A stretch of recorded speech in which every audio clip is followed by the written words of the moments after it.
ter um advogado criminalista particular atuando no seu processo ou no processo do seu familiar é importante? Meu nome é Giovanni Soares, eu sou advogado criminalista com atuação em todo o território nacional. Vamos lá. Qual que é a importância de um advogado criminalista atuando particularmente ali em um caso do seu familiar ou no próprio caso da pessoa, caso ela esteja solta e esteja, obviamente, vendo esse vídeo? Olha, quando um advogado particular ele não atua num processo criminal, quem atua é o defensor público.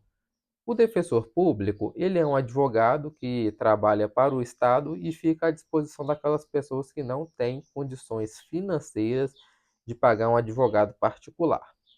Na advocacia criminal, sobretudo, uma pessoa ela não pode ficar sem advogado, de forma alguma. Então, quando não tem advogado particular, a defensoria ela fica responsável por esses processos.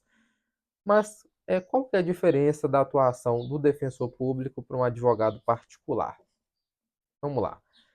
O defensor público, ele é uma pessoa de uma capacidade técnica, intelectual altíssima, muito preparado.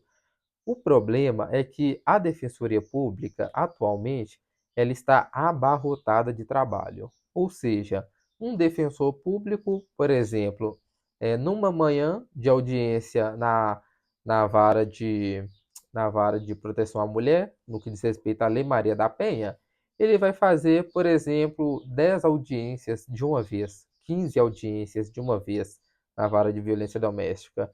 Então, imagine um defensor ter que se preparar ali em cima da hora para esse monte de audiência. Como ele vai conseguir dar uma atenção àqueles processos? Como ele vai conseguir conversar com o acusado? Como ele vai conseguir conversar não, como ele vai conseguir entender quais testemunhas são necessárias no caso concreto?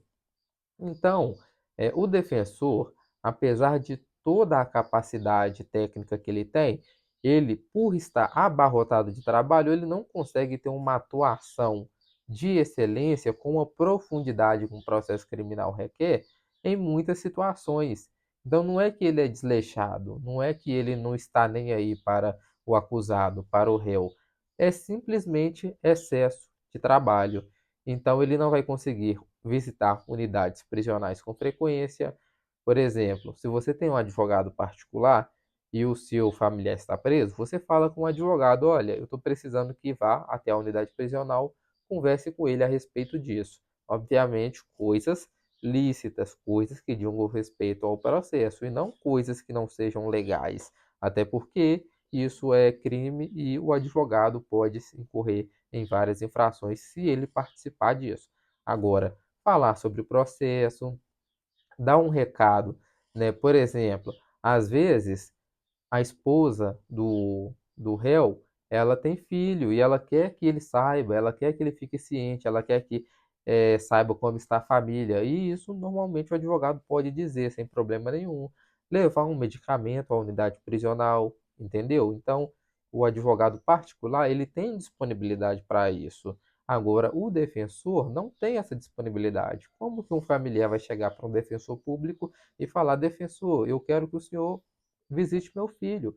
Aí ele vai falar: mas veja, eu tenho centenas de processos. Se eu for fazer o que todos os familiares precisam, eu não trabalho, eu só fico indo em unidade prisional. Então ele não tem essa disponibilidade, diferente do advogado particular, que vai ter essa disponibilidade para a família de quem está custodiado, quem está respondendo a um processo criminal, certo? Além disso, questão da audiência. O defensor público, ele tem, como eu falei no início, diversas audiências para fazer. Então, ele não consegue conversar com o acusado, ele não consegue buscar elementos que vão ajudar no processo criminal, como testemunhas. Então, o advogado particular, ele chega na família e fala: olha, você conhece alguém que presenciou o fato, que pode ser testemunha a nosso favor? Conheço, então a gente vai buscar essa testemunha. Agora, o defensor não consegue fazer isso porque é inviável pela quantidade de processos que ele consiga fazer essa atuação individualizada. Então, a palavra-chave dessa situação é isso: é a individualidade que o advogado particular consegue dar no processo que o defensor público não consegue. É muito importante deixar claro que o defensor ele não tem culpa de nada disso. Não tem. É falta de efetivo para ele trabalhar. Deveria ter mais efetivo? Acredito eu que sim. Até mesmo porque processo criminal é coisa séria e as pessoas precisam estar resguardadas e entender que tem alguém ali à disposição dela para poder fazer a sua defesa. Perfeito? Então, basicamente, essa é a diferença de um advogado particular para um advogado público. No caso aqui, o defensor público é a capacidade de um advogado particular conseguir dar uma atenção individualizada, fazer o que a gente chama de atuação artesanal no processo. Feito isso, a gente tem, obviamente, uma chance maior de êxito dentro de um processo criminal. Outra questão também que eu gosto de frisar é o seguinte: quando uma pessoa ela é presa, então a família tem a possibilidade de entrar em contato com o advogado para ele poder estar comparecendo à delegacia. A atuação na delegacia, ela já é importante porque ali a gente já começa a instruir tanto o inquérito, pensando já eventualmente no processo, pensando eventualmente na liberdade, com documentos, algumas coisas que vão demonstrar que ele merece ficar solto. Agora me diga, como um defensor público vai fazer isso se ele já vai ter contato ou na audiência de custódia, então o delegado ele já instruiu todo o inquérito policial sem nenhuma defesa e o defensor público tem acesso somente ali na audiência de custódia. Não pôde fazer nada antes, não pôde requerer documentos para a família.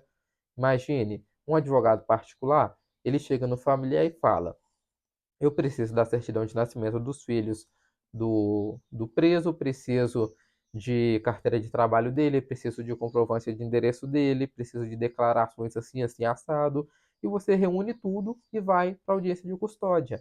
Agora imagine o defensor que não tem acesso a nada disso. Como que ele vai fazer isso? Simplesmente não faz por esta impossibilidade. Perfeito? Então, é essa a diferença entre ter um advogado criminalista particular, no seu caso, e ter um defensor público, certo? Novamente, de forma muito respeitosa aos defensores públicos, mas eles mesmos, eles conseguem deixar isso claro, que em razão desse excesso de trabalho, eles não conseguem ter uma atuação individualizada em cada caso. Qualquer dúvida, entre em contato através do WhatsApp que a gente conversa sobre esse tema e responde, obviamente, eventuais dúvidas que vocês tiverem. O WhatsApp está na descrição do vídeo. Você pode também mandar nos comentários, que eu também respondo os comentários aqui no YouTube. Espero que tenha ficado claro. Deixe um like, ative as notificações, se inscreva no meu canal e até um próximo conteúdo.